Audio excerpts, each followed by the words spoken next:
Good morning, everyone. It's high time I revealed some of my concerns and my basic views on an issue that's now looming large on the scene of international relations and global politics, as well as the security and welfare of humankind around the world. Of course, I'm referring to the burgeoning Palestine issue and the massive confrontation about to be unleashed on between the Hamas and the IDF, Israeli Defense Forces, with Gaza as the theater of war. There are various aspects to this issue, and I'm sure you agree that it's not possible to compress or squeeze everything into one video. In this video, I am only looking at one aspect of the old proposal to establish two autonomous nations, the Jewish state called Israel, and a separate independent autonomous state for the Palestinians. My considered opinion is that this theory will not work. No matter how attractive and how just and fair it looks on paper, in practice, on the ground, it will not work. Now, let me tell you why. What is Gaza? Gaza is in all about 365 square kilometers of territory. It is such a tiny speck of land. And 2.3 million Palestinians are living in Gaza. The density of population in many regions of Gaza is an astounding 25,000 people per square kilometer. Now that's clearly unsustainable.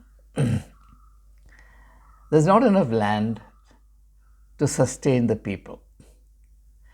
There are not enough natural resources like water and therefore also electricity to sustain this population.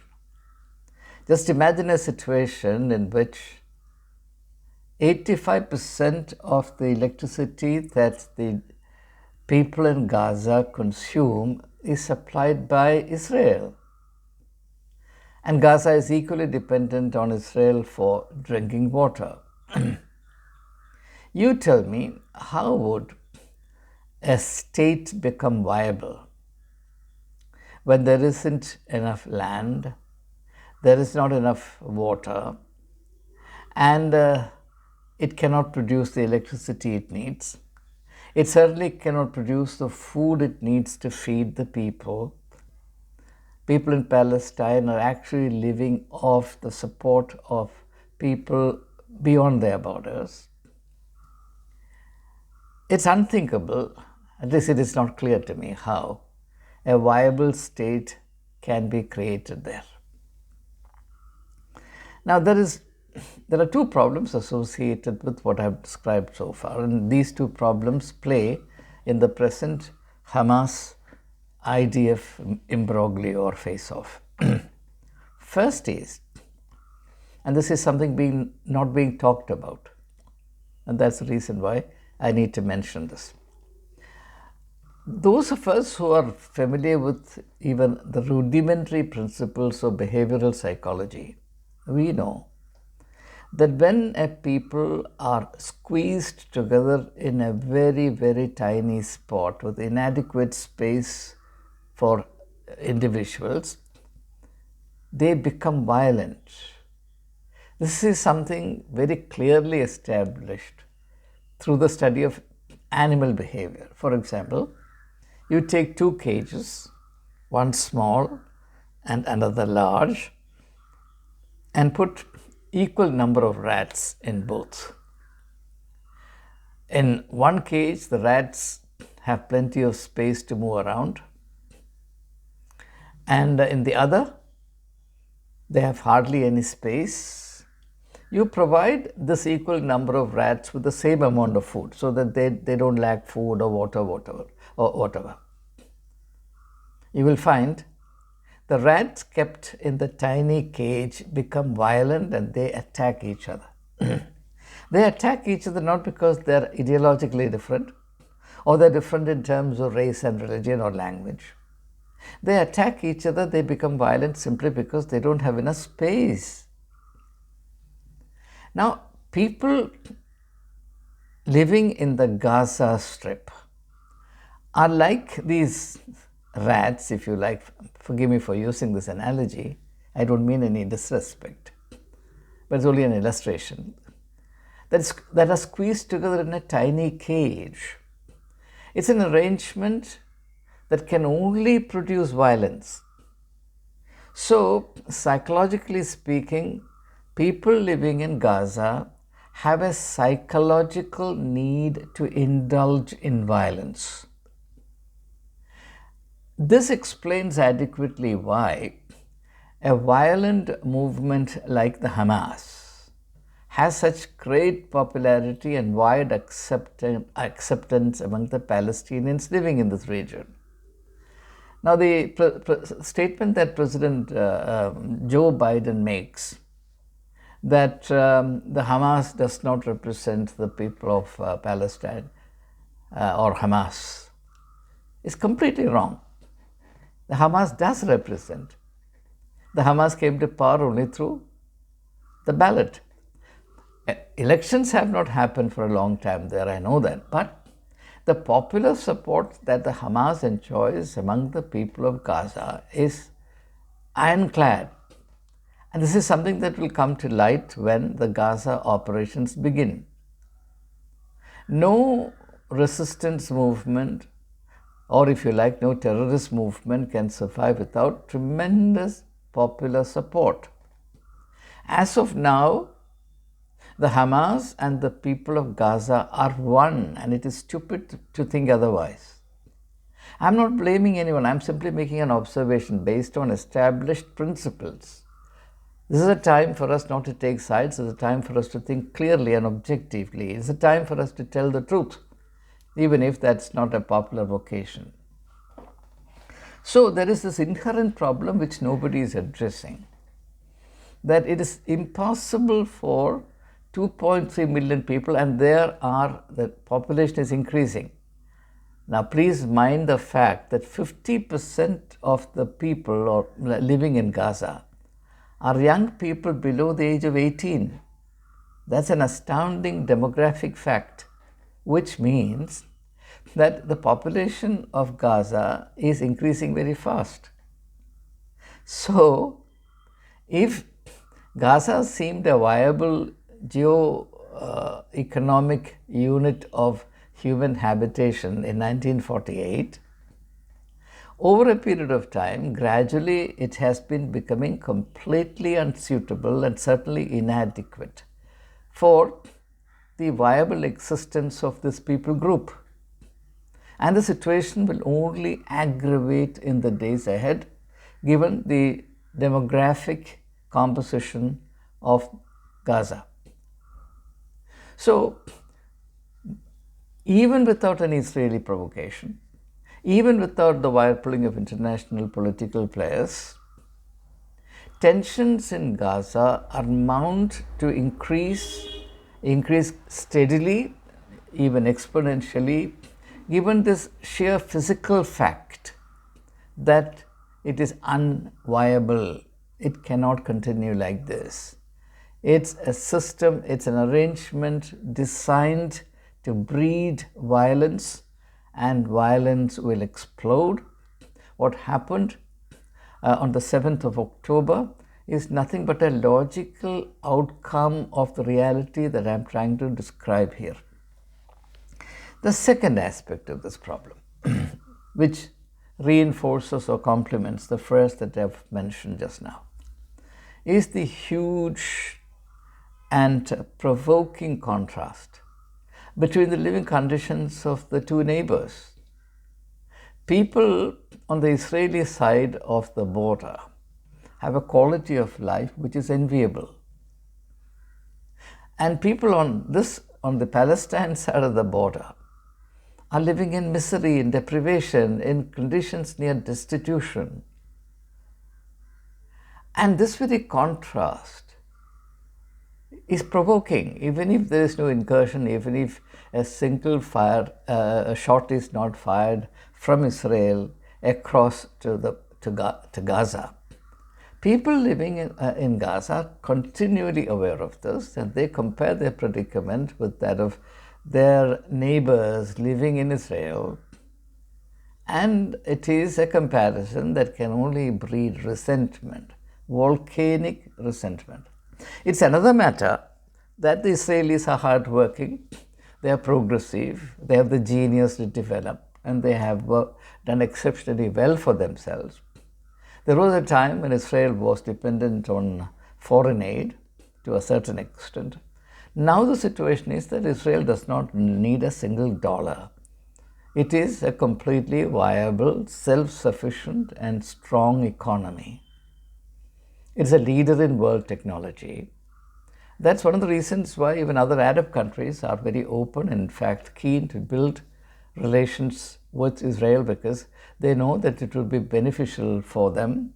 Countries like UAE and all, even Saudi Arabia, because they have ambitions to excel, they would rather cultivate friendship with Israel than with the Palestinians, because the Palestinians have nothing to offer. I'm familiar with some of the ground realities as far as the Palestinians are concerned. For example, the Palestinians used to be very welcome. They had enormous sympathy and support in Kuwait. But over a period of time, the Palestinians alienated the Kuwaitis and they drove the Palestinians out because they will not work, they'll create only nuisance, they created problems. And the Kuwaitis said, we'll have none of it.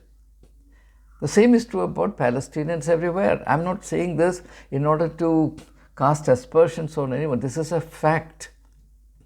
So if the Israelis have developed and progressed, and if today they can afford quality of life, it's because they have worked very hard. They have been on the path of progress and development. They have defended themselves, and they have, in order to defend themselves, have invested hugely in their defense forces. But they have also invested heavily in developing their society, their economy. Because now there are signs of internal fissures, and this is one of the reasons why this attack has happened in the first place. But I'll not go into those aspects now. Maybe I'll include this in another video.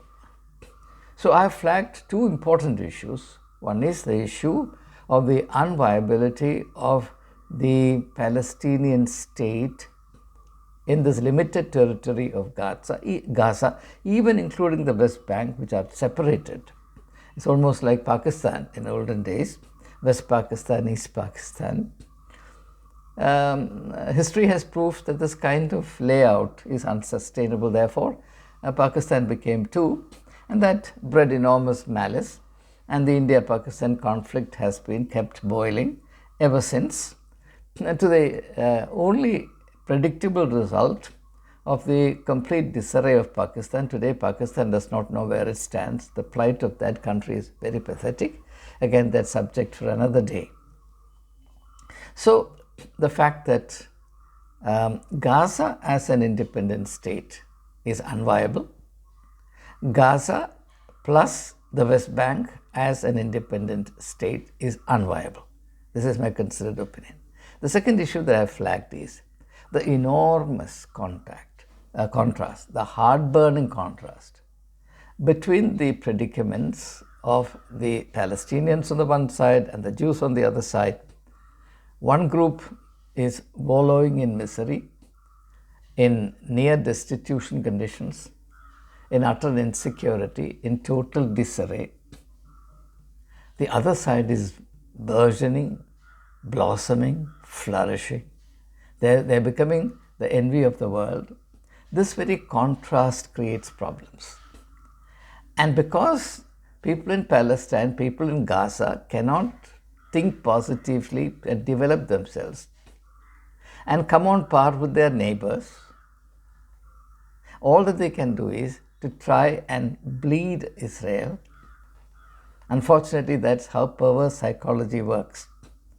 So this attack across the border upon the kibbutzes of the Jewish settlements near the Gaza border was not aimed at creating greater security for the people of Gaza. It was meant only to bleed Israel. It was meant only to appease this psychology of jealousy, to appeal to the psychology of jealousy, which is widespread in the people of Gaza. Now, unfortunately, these are not positive things, these are not helpful things. But no one will talk about these things because it's not fashionable to reckon the reality. But we don't belong to, at least I don't belong to any camp. And I'm free to share with you what little I know about this. So, solutions other than what are being talked about need to be thought about. If not, the only outcome will be the endless perpetuation of this mutually destructive arrangement, which can breed only misery, especially for the people of Palestine. Those people who pretend to be sympathetic to the Palestinian cause, those people who profess and act out great and sentimental oneness with the suffering Palestinians, I'm afraid they're not sincere, no matter who they are. Nobody cares for Palestinians. Why? For the simple reason, and I'm going to close on that, for the simple reason that nobody in this world will care two hoots for you if you don't care to develop yourself. If you are only negative and destructive in your thinking, if you cannot do justice to yourself, then who in the world will carry you as a burden on their heads? The situation is as simple as that. Palestinians for the time being will be carried away and fooled by the sort of dramatic display of sympathy for them from many quarters. Unfortunately, they don't have the wisdom to realize that each of these actors of sympathy has their own agenda. And unfortunately, Palestinians are becoming a pawn in the hands of these players beyond themselves. And that is not merely Iran. Iran has a huge geopolitical interest in this region. Iran is the main sustainer of terrorist activities, violence, etc. All of us know that. It doesn't have to be mentioned. Why waste time talking about the obvious? But Iran is not the only interested player. But nobody who is an interested player in this political potboiler is really interested in, genuinely concerned for the plight of Palestinians. This much is very clear to me. Rest, of course, we shall wait and see. Further thoughts on this very huge and critical issue will be shared in course of time. I would urge every member of this YouTube channel, a Temple of Thoughts, to remain vigilant and alert to how the Palestinian issue is going to play out in the days ahead. After all, a ground invasion of Gaza is imminent. About that, I have no doubt. It would have already taken place but for the intervention of the United States. And I'm of the opinion that if a ground invasion is a must, I wish it was not a must. But if it's a must, if it has to happen, then simple common sense is it is done earlier than later, because even an hour delay is going to complicate matters. That's clearly the lesson we learned from the Ukraine-Russia issue. The much touted, the much publicized Ukrainian counteroffensive ran into a terrible mess because it was so advertised, it was showcased, even before it was thought of.